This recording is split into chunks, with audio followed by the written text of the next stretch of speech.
Good morning students. मैं Manish Napit Mathuria classes के channel पर आप सबका स्वागत करता हूं। स्टूडेंट, रीजनिंग से रिलेटेड एक टॉपिक कैलेंडर तो आप सब लोगों ने पढ़ा ही होगा।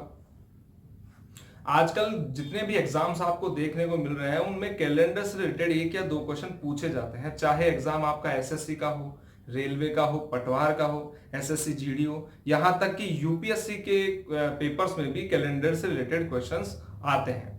आइए तो सबसे पहले हम सबसे इंपॉर्टेंट बात यही करते हैं कि जो कैलेंडर का एक्चुअल वर्ड है वो कौन सा सही है। तो जरा बताइए स्टूडेंट्स मुझे।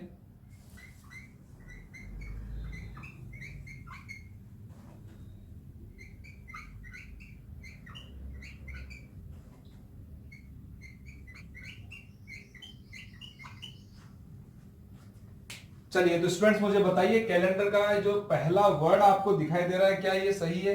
नहीं विद्यार्थियों, ये वाला आपका वर्ड सही नहीं है।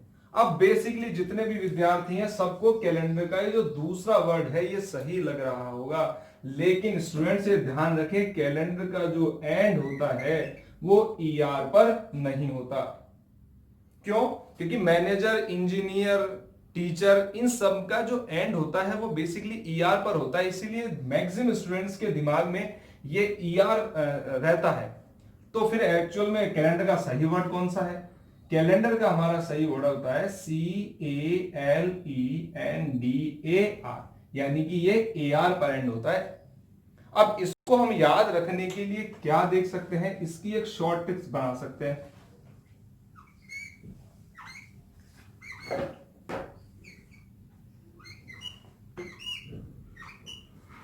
इस वर्ड को ध्यान से देखिए। इस वर्ड में आपको जो वॉल्स हैं वो कैपिटल लेटर्स में दिखाई दे रहे होंगे, यानी कि कैलेंडर का जो वर्ड है वो ए, ई और ए, इसमें वॉल्स आते हैं हमारे। तो ए, ई और ए के फॉर्मेशन से आप इसको लॉन्ग टाइम तक याद रख सकते हैं। चलिए स्टूडेंट्स, आइए अब हम कैलेंडर के कहां से ये शुरुआत हुई, कैसे ये बना, कौन इसके जन्मदाता है, इन बातों पर आगे चर्चा करते हैं। तो चलिए स्टूडेंट्स, अब हम देखते हैं कि कैलेंडर की शुरुआत कहां से हुई। कैलेंडर की सबसे पहले शुरुआत अगर देखी जाए तो कैलेंडर कैसे बने, किन आधार पर कैलेंडर का निर्माण हुआ, तो हम देखते हैं स्टूडेंट्स।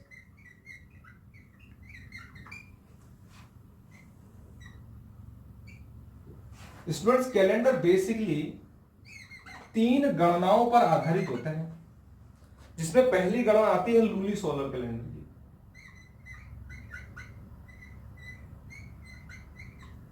लूनी सोलर कैलेंडर कौन सा कैलेंडर है? लूनी सोलर कैलेंडर वो कैलेंडर है जो चंद्रमा और सूर्य दोनों की गति के आधार पर इनकी जिनकी गणना की जाती है। या इसका हम अगर उदाहरण देखना चाहें तो हम जो भारत का हमारा राष्ट्रीय कैलेंडर है, आप सभी जानते होंगे भारत का राष्ट्रीय कैलेंडर, यानी कि मैं शक कैलेंडर की बात कर रहा हूं, जिसमें महीने कौन से आते हैं? चैत्र, वैशाख, ज्येष्ठ, आषाढ़, श्रावण, भाद्रपद, ये आते हैं और खत्म होता है हमारा ये फाल्गुन पर जाकर। तो ये वाला जो कैलेंडर है, ये जो शक कैलेंडर है,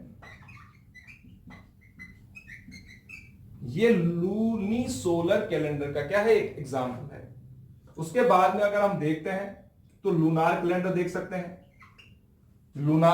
ये लूनार कैलेंडर कौन से होते हैं? ये बेसिकली चंद्रमा की गति पर आधारित थे। किस पर थे? चंद्रमा पर। आप चाहो तो यहां लिख भी सकते हो ये किस पर आधारित है भाई, ये हमारे सूर्य व चंद्रमा। और लूनार कैलेंडर किस पर आधारित है? हमारे चंद्रमा की गति पर आधारित। ठीक है। या अगर इसका एग्जांपल आप देखना चाहते हो तो कह सकते हैं हिजरी, आपने संवत का नाम सुना होगा। हिजरी संवत जो है वो बेसिकली लूनार कैलेंडर का एक बहुत अच्छा एग्जांपल है। लेकिन आजकल पूरी दुनिया में जो सबसे ज्यादा प्रचलित कैलेंडर है वो एक सोलर कैलेंडर है, यानी कि ये सूर्य की गणना पर आधारित कैलेंडर है स्टूडेंट्स। और सोलर कैलेंडर का जो एग्जांपल है वो कौन सा है? हमारा ग्रेगोरियन, जिसके बारे में अभी हम पूरा डिस्कस करने वाले हैं। ग्रेगोरियन कैलेंडर पूरी दुनिया में अगर सबसे ज्यादा प्रचलित कोई कैलेंडर आता है तो एग्जाम में आप टिक करेंगे Gregorian calendar. The gadget of India के अंदर जिस कैलेंडर को मान्यता दी गई है वो भी कौन सा है? हमारा ग्रेगोरियन कैलेंडर। भारत के राजपत्र के अंदर जिस कैलेंडर को मान्यता दी गई है वो भी आपका कौन सा है? ग्रेगोरियन। लेकिन अगर आपसे पूछ लिया जाता है बताइए भारत का राष्ट्रीय कैलेंडर कौन सा है, तो फिर आप कौन सा कैलेंडर टिक करेंगे, शक कैलेंडर। इस बात का विशेष ध्यान रखें। अब जरा बात करते हैं ग्रेगोरियन कैलेंडर की। तो ग्रेगोरियन कैलेंडर जूलियन कैलेंडर का ही अपडेटेड रूप है। तो स्टूडेंट सन 1582 में पॉप ग्रेगोरी ने 1582 में पॉप ग्रेगोरी ने ग्रेगोरियन कैलेंडर को क्या किया, अपडेट किया, यानी कि वो इसके जन्मदाता कहे जाते रहे हैं। और आगे इसी पर आधारित हम क्वेश्चंस देखने वाले स्टूडेंट्स। ये स्टूडेंट्स अब हम कैलेंडर पर आधारित जो हमारे एग्जाम्स में क्वेश्चंस बनते हैं तो उन पर चर्चा करते हैं। सबसे पहले कैलेंडर में सबसे इंपॉर्टेंट चीज होती है हमारे वर्ष। आइए तो हम देखते हैं कैलेंडर में कितने प्रकार के वर्ष होते हैं।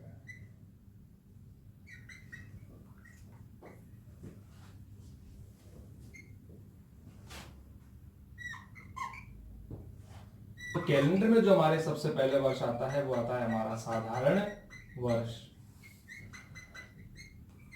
इसको हम सामान्य वर्ष के नाम से भी जानते हैं, और इंग्लिश में अगर बात की जाए तो इसे हम कहते हैं ऑर्डिनरी ईयर।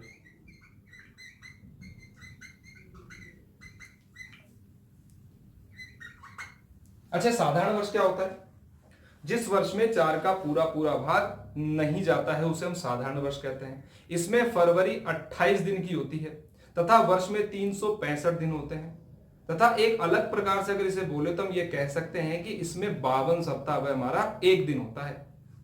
तो इस बात को हम पूरा डिटेल में लिख भी सकते हैं क्या, कि यहां 4 का भाग नहीं जाता। फरवरी में दिनों की संख्या 28 दिन होते हैं। वर्ष में हमारे पास यहां 365 दिन होते हैं, और हम एक बात और कह सकते हैं कि यहां 52 सप्ताह है वह एक दिन होता है।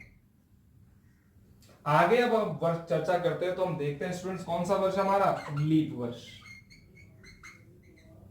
लीप वर्ष को हम अधिवर्ष के नाम से भी जानते हैं।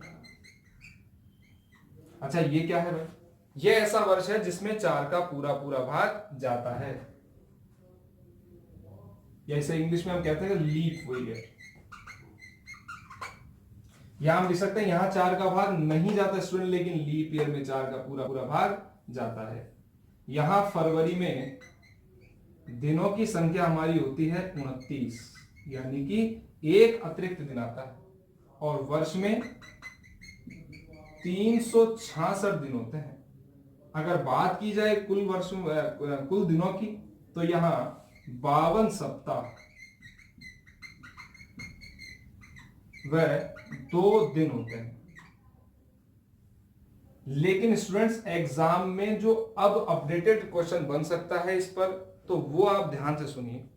लीप ईयर को और भी एक नाम से हम जान सकते हैं, उसको कहते हैं इंटरकैलेरी ईयर।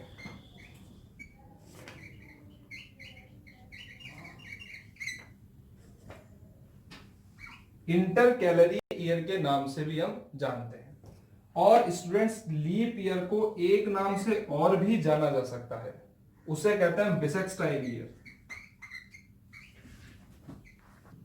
तो आपने देखा बिसेक्सटाइल, यानी कि अधिवर्ष को हम लीप ईयर के नाम से भी जानते हैं, और हम इसको इंटरकैलेरी ईयर के नाम से भी जानते हैं, और इसको बिसेक्सटाइल ईयर के नाम से भी जाना जा सकता है। ये ध्यान रखना स्टूडेंट्स, ये एग्जाम में अभी तक पूछा नहीं गया, लेकिन ये एग्जाम में कभी भी पूछा जा सकता है, इसीलिए इस बात को आप स्पेसिफिकली नोट बनाकर अंडरलाइन कर लें।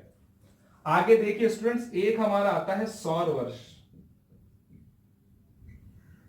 सौर वर्ष, अब ये सौर वर्ष क्या है, पृथ्वी सूर्य की परिक्रमा पूरा करने में कितना समय लेती है स्टूडेंट्स, तो वो लेती है लगभग 365 सही 1/4 दिन।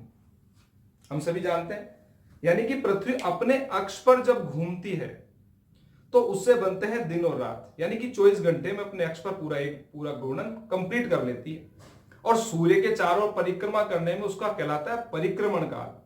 तो परिक्रमण काल कितने समय में पूरा होता है, 365 सही 1/4 दिन में, और परिभ्रमण यानी कि पृथ्वी अपने अक्ष पर ही घूमती है वो 24 घंटे में।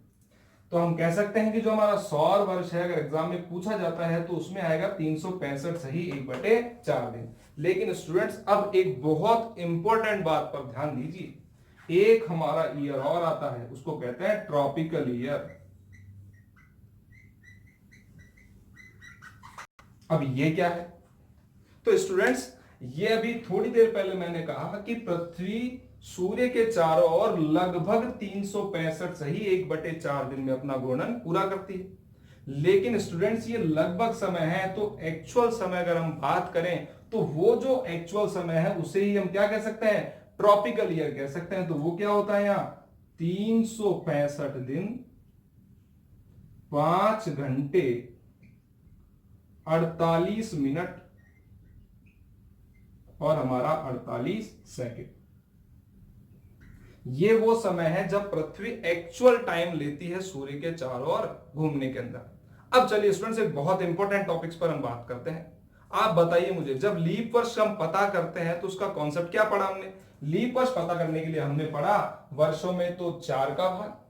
क्यों? हम क्या लगा रहे हैं पता करना, साधारण वर्ष कैसा आ रहा है? यहाँ 4 का भाग नहीं जाता, यहाँ 4 का भाग हमारा जाता है। तो लीप ईयर पता करने के लिए वर्षों में 4 का भाग लगाते हैं। तो स्टूडेंट इस प्रकार से हमारा पहला लीप ईयर कब आया? 4 में, फिर अगला 8 में। इसी प्रकार से लीप ईयर कैसे आ रहे हैं? 12, 16, 20, 24, 28, 32, 32 के बाद 36, 40, 44, 48, 52, 56, 60, 64, 68, 72, 72 के बाद में 76, 76 के बाद में 80, 80 के बाद में 84, 88, 88 के बाद 92, 92 के बाद आया 96, लेकिन 96 के 4 साल बाद आया 100, और अब हमने 100 को लीप ईयर की काउंटिंग के कर दिया बाहर। क्यों? और चलो आइए इसी बात पर आज हम विचार करते हैं, और इसी बात को सबसे इंपॉर्टेंट जो हमारे कॉन्सेप्ट है उस पर आज डिस्कस करते हैं।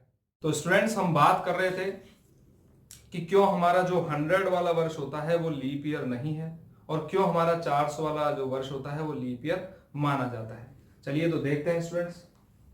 देखो आप सब जानते हैं ये पहला साल ये हमारा, ये दूसरा है, ये तीसरा, और ये हमारा चौथा साल।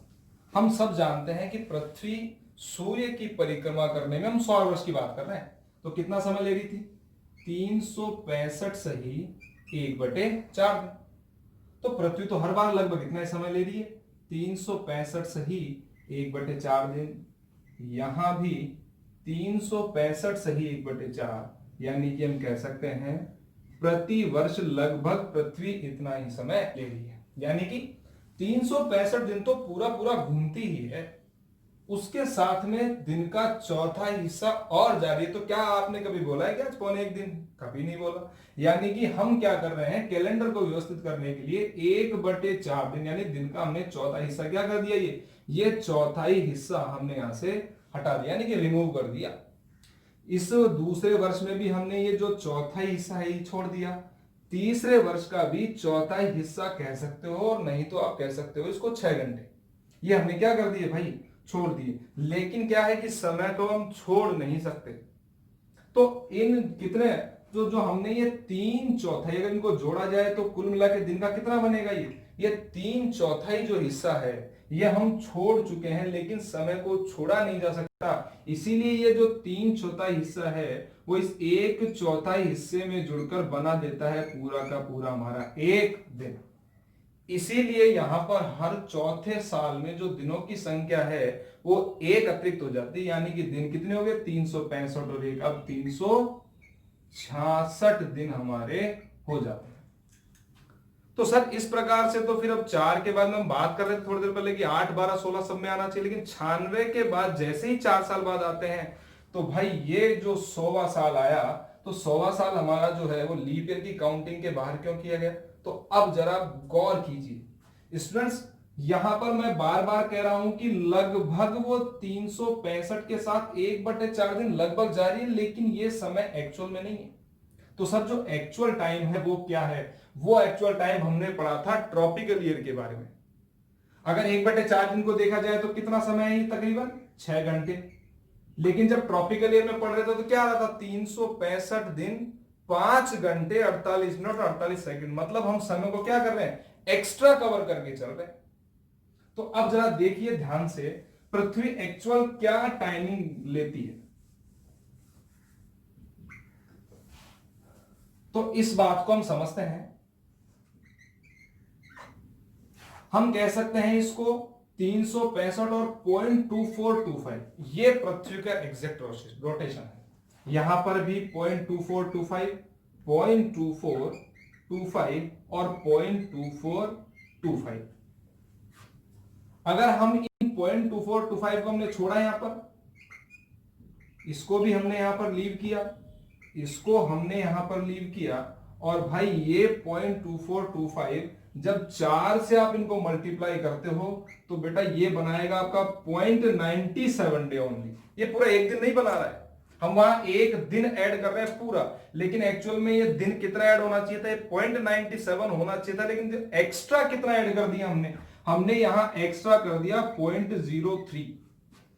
0.03 हर चौथे साल में एक्स्ट्रा जुड़ता जा रहा है। आप ध्यान दीजिए, हर चौथे साल में 0.03 एक्स्ट्रा जुड़ रहा है, और 100 सालों तक ये जो 0.03 डे है ये एक्स्ट्रा जुड़ रहा है, तो ये 25 बार जोड़ा जा चुका होगा। इस प्रकार से जो एक्स्ट्रा कितना जुड़ा आपका 0.75।